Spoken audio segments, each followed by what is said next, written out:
IVF ప్రొసీజర్‌లో embryo transfer అనేది ఒక చాలా ఇంపార్టెంట్ స్టెప్. సో, ఈ ఎంబ్రియో ట్రాన్స్‌ఫర్ అనేది ఎన్ని టైప్స్ ఉంటాయి? ఇది ఎలా చేస్తాం అనే విషయం గురించి మనం ఈరోజు తెలుసుకుందాము. హలో అండి. నేను doctor Maitri, fertility expert, Maitrishree fertility center, Hyderabad. So, IVF అనేది ఏంటి? ఐవీఎఫ్ అంటే నార్మల్‌గా చాలామందికి వాడుక భాషలో టెస్ట్ ట్యూబ్ బేబీ అన్నట్టుగా వినుంటారు. సో, ఈ టెస్ట్ ట్యూబ్ బేబీ అంటే చాలామంది అనుకునే ఒక మిస్‌కన్సెప్షన్ ఏంటి అంటే టెస్ట్ ట్యూబ్‌లో బేబీ అనేది తయారైపోతుంది. ఆ బేబీ అనేది పెద్దగా అయిన తర్వాత ఆ బేబీని మళ్ళీ మనం గర్భసంచి లోపలికి ట్రాన్స్‌ఫర్ చేస్తాము అన్నట్టుగా అనుకుంటుంటారు. లేదు. ఈ టెస్ట్ ట్యూబ్ బేబీ అన్నా కానీ మనకు బయట తయారయ్యేది కాబట్టి అంటే బాడీలో ఏదైతే పద్ధతి అనేది జరుగుతుందో అదే పద్ధతి మనము బయట చేస్తున్నాము, ల్యాబ్‌లో చేస్తున్నాం కాబట్టి ఆ పేరు అనేది ఇచ్చారనమాట. దీంట్లో మనకు బేబీ అనేది కనబడుతుందా అంటే చాలా చిన్నదిగా ఉంటుంది. కంటికనేది మనకి కనిపించదు. ఓన్లీ మనకి మైక్రోస్కోప్‌లో ఎంబ్రియో అనేది కనబడుతుంది. సో, ఆ ఎంబ్రియోస్‌ని మళ్ళీ మనం గర్భసంచి లోపలికి ట్రాన్స్‌ఫర్ చేస్తాము. సో, ఎన్ని టైప్స్ ఆఫ్ ఎంబ్రియో ట్రాన్స్‌ఫర్స్ అన్నట్టుగా ఉంటాయన్నట్టుగా మనం చూస్తే ఒకటొచ్చేసి ఫ్రెష్ ఎంబ్రియో ట్రాన్స్‌ఫర్, ఇంకొకటి frozen embryo transfer. Fresh embryo transfer అంటే ఏంటి? ఫర్ ఎగ్జాంపుల్ మీకు ఈ నెల ఐవీఎఫ్ చేస్తున్నాము అంటే, ఈ నెల మీకు ఎగ్స్ అనేవి పిక్ చేస్తాం. పిక్ చేసిన తర్వాత ఎంబ్రియోస్ అనేవి ఫార్మ్ అవుతాయి. అదే నెల మళ్ళీ ఆ ఎంబ్రియోస్ అనేవి మనం గర్భసంచి లోపలికి ట్రాన్స్‌ఫర్ చేశాము అంటే, దాన్ని ఫ్రెష్ ఎంబ్రియో ట్రాన్స్‌ఫర్ అన్నట్టుగా అంటాం. ఒకవేళ కొన్ని కారణాల వల్ల మీ ఎండోమెట్రియం ఏమైనా బాలేకపోయినా కానీ, హార్మోన్స్ ఏమైనా చాలా ఎక్కువగా ఉన్నా కానీ, ఇలాంటి సిట్యుయేషన్స్‌లో ఎప్పుడైతే మనము ఎంబ్రియోస్ అనేవి గర్భసంచి లోపలికి ట్రాన్స్‌ఫర్ చేయలేని సిట్యుయేషన్ ఉంటుందో, అలాంటి సిట్యుయేషన్స్‌లో మనం ఎంబ్రియోస్ అనేవి ఫ్రీజ్ చేస్తాము. ఫ్రీజ్ చేసిన తర్వాత మళ్ళీ వచ్చే నెల మీకెప్పుడైతే ఎండోమెట్రియం బావుంటుందో, హార్మోన్స్ అనేవి నార్మల్‌గా ఉంటాయో, అలాంటి కేస్‌లో మళ్ళీ ఆ ఎంబ్రియోస్ అనేవి థా చేసి అంటే నార్మల్ టెంపరేచర్‌కి తెచ్చి, ఆ ఎంబ్రియోస్ అనేవి మీ గర్భసంచి లోపలికి ట్రాన్స్‌ఫర్ చేసే పద్ధతిని ఫ్రోజన్ ఎంబ్రియో ట్రాన్స్‌ఫర్ అన్నట్టుగా అంటాము. సో, ఇక్కడ చాలామందికొచ్చే ఒక డౌట్ ఏముంటుంది అంటే, మేము ఎన్ని రోజులు అనేది ఈ ఎంబ్రియోస్ అనేది ఫ్రీజ్ చేసుకోవచ్చు అనేది. ఎన్ని ఇయర్స్ అయినా కానీ ఎంబ్రియోస్ అనేది ఫ్రీజ్ చేసుకోవచ్చండి.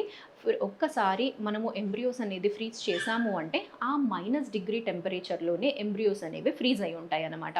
మళ్ళీ మనం ఎప్పుడైతే ట్రాన్స్‌ఫర్ అనేది చేయాలనుకుంటామో, అప్పుడు మాత్రమే ఆ ఎంబ్రియోస్‌ని మనము బయటికి తెచ్చి, నార్మల్ టెంపరేచర్‌కి తెచ్చి, మళ్ళీ మీడియాలో కల్చర్‌కి పెడతాము. సో, ఇలా మీరు ఫస్ట్ టైమ్ ఒకసారి ఐవీఎఫ్ ద్వారా మీకు ప్రెగ్నెన్సీ వచ్చిందనుకోండి. దాని తర్వాత ఇంకా మీకు అప్పుడు సర్ప్లస్ ఎంబ్రియోస్ ఉన్నాయి. మిగిలాయి ఇంకా ఎంబ్రియోస్ అంటే, అలాంటి ఎంబ్రియోస్‌ని మీరు ఫ్రీజ్ చేయించుకొని, మళ్ళీ మీరు నెక్స్ట్ ప్రెగ్నెన్సీకైనా కానీ ఈ ఎంబ్రియోస్‌ని మీరు యూజ్ చేసుకోవచ్చు. సో, ఈవెన్ ఆఫ్టర్ 2, 3 ఇయర్స్ మీరు గ్యాప్ ఇచ్చిన తర్వాత అయినా కానీ, మళ్ళీ మీరు వెళ్ళొచ్చు ప్రొసీజర్స్‌కి. సో, ఫ్రోజన్ ఎంబ్రియో ట్రాన్స్‌ఫర్‌కి మనకి ఉండే అడ్వాంటేజే ఇది. ఫర్ ఎగ్జాంపుల్ కొందరు కపుల్స్ మేము ఇప్పుడే ప్రెగ్నెన్సీ అనేది ప్లాన్ చేయడం లేదు. బట్ మాకు మా బయోలాజికల్ ఏజ్ ఇప్పుడు ఏదైతే ఉందో మాకు ఇదే కండిషన్‌లో మా గ్యామెట్స్ అనేవి ఉండాలి అనుకున్న సిట్యుయేషన్‌లో మీ ఎగ్స్ అనేవి రిట్రీవ్ చేసి మీ హస్బెండ్ స్పెర్మ్‌తోని కలిపిన తర్వాత ఎంబ్రియోస్ అనేవి మనము ఇప్పుడు ఫెర్టిలైజ్ చేసి పెట్టుకున్నాము అంటే ఆఫ్టర్ 5 ఇయర్స్ మీరు ఈ ఎంబ్రియోస్ అనేవి ట్రాన్స్‌ఫర్ చేపించుకుంటే అప్పుడు మీకు సక్సెస్ అనేది కూడా బెటర్‌గా ఉంటుందండి. ఎందుకు అంటే మీరు అప్పుడు ఏజ్ అయినా కానీ టెక్నికల్‌గా మీ ఓవరీస్‌లో ఈ ఎగ్స్ అనేవి 5 ఇయర్స్ ముందే తీసాం మనము. అంటే మీ ఏజ్ అనేది తక్కువగా ఉన్నప్పుడే మనం అవి రిట్రీవ్ అనేది చేసున్నాం. ఎనీ కండిషన్ కొందరికి ఏమవుతాయంటే క్యాన్సర్ లాంటి కండిషన్స్ వీళ్ళల్లో కూడా ఎప్పుడైతే మనము కీమోథెరపీకి, రేడియోథెరపీకి వెళ్తున్నామో అప్పుడు ఓవరీలో ఉండే ఈ ఎగ్స్ అనేవి డ్యామేజ్ అయ్యే ఛాన్సెస్ అనేవి ఉంటాయన్నమాట. అందుకు అలాంటి ట్రీట్మెంట్స్ అనేది మనం స్టార్ట్ చేసుకునే కన్నా ముందే ఎగ్స్ అనేవి రిట్రీవ్ చేసుకొని ఎంబ్రియోస్ ఫార్మ్ చేసుకున్నామంటే మీ ట్రీట్మెంట్ సైకిల్స్ అంతా కంప్లీట్ అయిపోయిన తర్వాత మీ హెల్త్ ఎప్పుడైతే మళ్ళీ సహకరిస్తుందో అప్పుడు మళ్ళీ మీరు ఈ ఎంబ్రియోస్‌తోని ట్రాన్స్‌ఫర్ అనేది ప్లాన్ చేసుకోవచ్చు. సో, ఇలా మనకి ఫ్రోజన్ ఎంబ్రియో ట్రాన్స్‌ఫర్‌కి ఇన్ని అడ్వాంటేజెస్ అనేవి ఉంటాయి. అండ్ ఇలా మనకి అడ్వాంటేజెస్ ఉన్నాయి అన్నంత మాత్రాన ఫ్రెష్ ఎంబ్రియో ట్రాన్స్‌ఫర్ మంచిది కాదా అంటే అలా ఏమీ లేదండి. కొన్ని కండిషన్స్‌లో ఈవెన్ ఫ్రెష్ ఎంబ్రియో ట్రాన్స్‌ఫర్ అంటే మీకు అన్నీ అదే సైకిల్‌లో బావుంది. మీ ఎండోమెట్రియం బావుంది. హార్మోన్స్ అనేవి కూడా నార్మల్‌గానే ఉన్నాయంటే అదే సైకిల్‌లో మళ్ళీ మీరు ఫ్రెష్ ఎంబ్రియో ట్రాన్స్‌ఫర్ అయినా కానీ వెళ్ళొచ్చు. దాని తర్వాత ఈ ట్రాన్స్‌ఫర్ చేసే ఎంబ్రియోస్ అనేవి ఏ స్టేజ్‌లో యూజువల్‌గా ఏస్తాము. జనరల్‌గా మీరు వినున్న ఎంబ్రియో ట్రాన్స్ఫర్స్ అంటే డే 3 వింటారు, డే 5 అనేది వింటారు. డే 3 అంటే మూడో రోజు ఎంబ్రియోస్ ఏవైతే 8 సెల్ స్టేజ్‌లో ఉంటాయో ఆ ఎంబ్రియోస్‌ని మనం గర్భసంచి లోపలికి ట్రాన్స్ఫర్ చేస్తాం. దీనికన్నా ఇంకా సక్సెస్‌ఫుల్‌ది ఏది అంటే డెఫినెట్‌లీ డే 5 ఎంబ్రియో ట్రాన్స్ఫర్ అంటే బ్లాస్టోసిస్ట్. ఐదో రోజు ఎంబ్రియోస్ అనేవి మూడో రోజు కన్నా ఇంకా అడ్వాన్స్డ్ ఎంబ్రియోస్. అంటే బయటనే ఈ ఎంబ్రియోస్ అనేవి వెళ్తున్నాయి అంటే లోపల మనము బాడీ లోపలికి పెట్టినప్పుడు అతుక్కునే అవకాశాలు అనేవి ఎక్కువగా ఉంటాయి అని అర్థం అనమాట. సో ఎప్పుడైనా కానీ ఫిఫ్త్ డే బ్లాస్టోసిస్ట్ ఎంబ్రియోస్ అనేవి బెటర్ దెన్ డే 3 ఎంబ్రియోస్.